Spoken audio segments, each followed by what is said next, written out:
اور بہنوں، کبھی آپ نے سوچا ہے کہ اللہ تعالیٰ نے قرآن میں سب سے زیادہ زور کس بات پر دیا ہے؟ ہم ہمیشہ یہ سمجھتے ہیں کہ عبادت ہی سب کچھ ہے، نماز، روزہ، حج، زکوٰۃ، لیکن کیا آپ جانتے ہیں کہ اللہ تعالیٰ نے جہاں اپنی عبادت کا حکم دیا ہے وہیں ساتھ ساتھ دوسروں کے حقوق کا ذکر بھی لازمی فرمایا ہے؟ کیونکہ اللہ تعالیٰ اپنے حق کو تو معاف کر دیتا ہے، لیکن بندوں کے حقوق معاف نہیں کرتا جب تک بندہ خود معاف نہ کرے۔ یہ سوچ کر انسان کانپ اٹھتا ہے کہ قیامت کے دن اگر ہم نمازیں، روزے، تلاوت سب کچھ لے کر جائیں لیکن دوسروں کے حقوق نہ دیے ہوں تو کیا ہوگا؟ نبی کریم صلی اللہ علیہ وسلم نے فرمایا کہ اصل مفلس وہ ہے جو قیامت کے دن نیکیاں لے کر آئے گا مگر اس نے کسی کو گالی دی ہوگی، کسی پر ظلم کیا ہوگا، کسی کا مال کھایا ہوگا، کسی کا حق دبایا ہوگا، پھر اس کی نیکیاں دوسروں کو دی جائیں گی اور جب نیکیاں ختم ہو جائیں گی تو دوسروں کے گناہ اس پر ڈال دیے جائیں گے اور اسے جہنم میں پھینک دیا جائے گا۔ یہ سن کر سوچنا چاہیے کہ ہم کتنی بار دوسروں کو دھوکہ دیتے ہیں، کتنی بار چھوٹی چھوٹی چیزوں پر ان کے حقوق کھا جاتے ہیں اور پھر یہ بھول جاتے ہیں کہ اللہ تعالیٰ کی پکڑ بڑی سخت ہے۔ انسان کی زندگی میں دو بڑے حقوق ہوتے ہیں، ایک اللہ تعالیٰ کے حقوق اور دوسرے بندوں کے حقوق۔ اللہ تعالیٰ اپنی رحمت سے اپنے حق تو بخش دیتا ہے، لیکن بندوں کے حقوق کے بارے میں قرآن و حدیث میں بار بار تنبیہ ملتی ہے کہ یہ حقوق بغیر معافی کے نہیں ملتے۔ اگر کسی نے کسی کا مال کھایا، کسی کو دھوکہ دیا، کسی کے جذبات کو ٹھیس پہنچائی، کسی یتیم یا کمزور پر ظلم کیا یا کسی کی عزت پر حملہ کیا تو یہ سب اللہ تعالیٰ کے نزدیک ایسے گناہ ہیں جو بندے کی معافی کے بغیر معاف نہیں ہوں گے۔ قیامت کے دن یہ حقوق ادا کرنے والے سخت پکڑ میں آئیں گے۔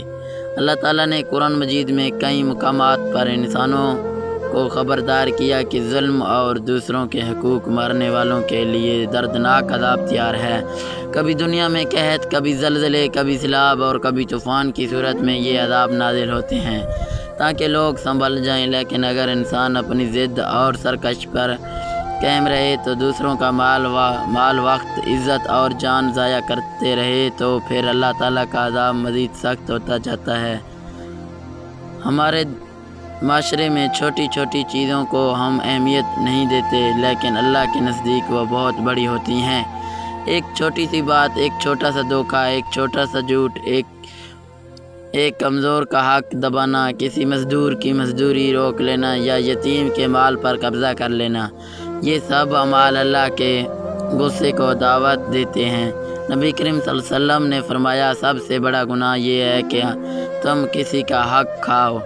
ایک اور موقع پر آپ صلی اللہ علیہ وسلم نے فرمایا کہ مفلس وہ ہے جو قیامت کے دن بہت سی نمازیں، روزے اور عبادتیں لے کر آئے مگر ساتھ ساتھ اس نے کسی پر ظلم کیا ہوگا، کسی کو مارا ہوگا، کسی کی غیبت کی ہوگی، کسی کا مال کھایا ہوگا، پھر اس کی نیکیاں ان مظلوموں کو دی جائے گی اور جب نیکیاں ختم ہو جائیں گی تو ان کی گناہ اس پر ڈال دیے جائیں گے اور آخرت میں وہ جہنم میں پھینک دیا جائے گا۔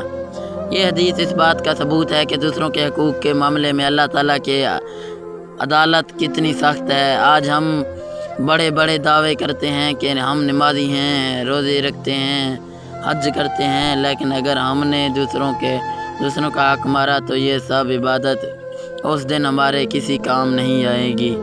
اللہ تعالیٰ نے اپنی کتاب میں بنی اسرائیل کی مثالیں دی ہیں، عاد و سمود کی مثالیں دی ہیں کہ وہ لوگ طاقتور تھے، وسائل والے تھے، لیکن چونکہ وہ دوسروں کے حقوق کو پامال کرتے تھے، کمزوروں کو دبانے والے تھے، یتیموں کو رلانے والے تھے، اس لیے اللہ تعالیٰ نے ان پر اپنا قہر نازل کر دیا۔ وہ بستیاں آج بھی عبرت کا نشان ہیں۔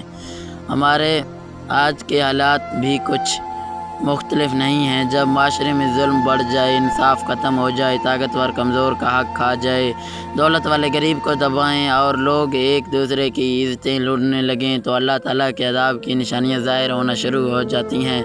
کبھی بارشوں کی سیلاب کی شکل میں، کبھی زلزلے میں، کبھی مہنگائی اور بے سکونی کی صورت میں۔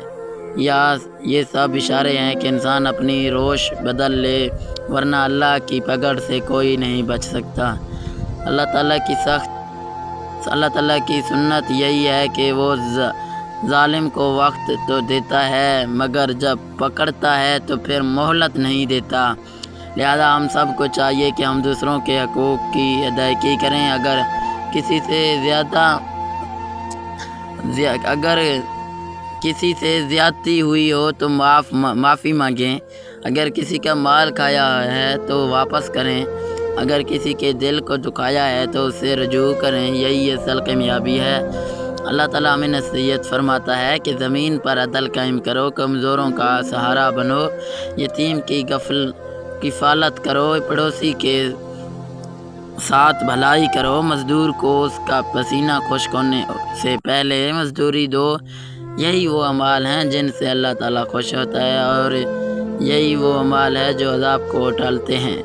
اگر ہم اپنے دل کو صاف کر لیں، دوسروں کے حقوق ادا کریں، ظلم اور ناانصافی سے بچیں، تو نہ صرف ہماری دنیا سکون والی ہوگی بلکہ آخرت میں بھی کامیابی ہمارا مقدر بنے گی۔ لیکن اگر ہم نے غفلت کی، صرف اپنی عبادت پر بھروسہ کیا اور دوسروں کے ساتھ زیادتی کرتے رہے، تو پھر یاد رکھیں کہ اللہ تعالیٰ کا عذاب بہت سخت ہے اور اس سے کوئی نہیں بچ سکتا۔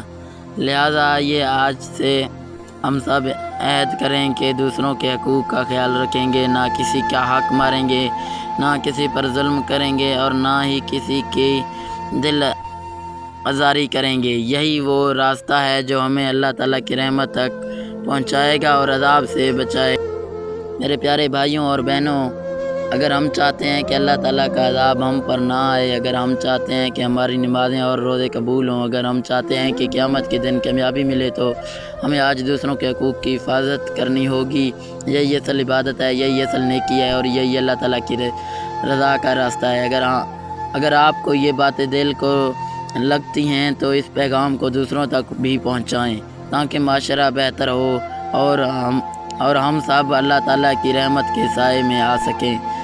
اس لیے آخر میں آپ سے ایک ہی عاجزانہ درخواست ہے کہ ویڈیو لائک کریں، دوسروں کے ساتھ شیئر کریں، اپنی قیمتی رائے کمنٹ میں ضرور دیں اور ہمارے چینل کو سبسکرائب کریں، بیل آئیکن کو دبائیں تاکہ آئندہ بھی ایسی ہی ایمان افروز باتیں آپ تک پہنچتی رہیں۔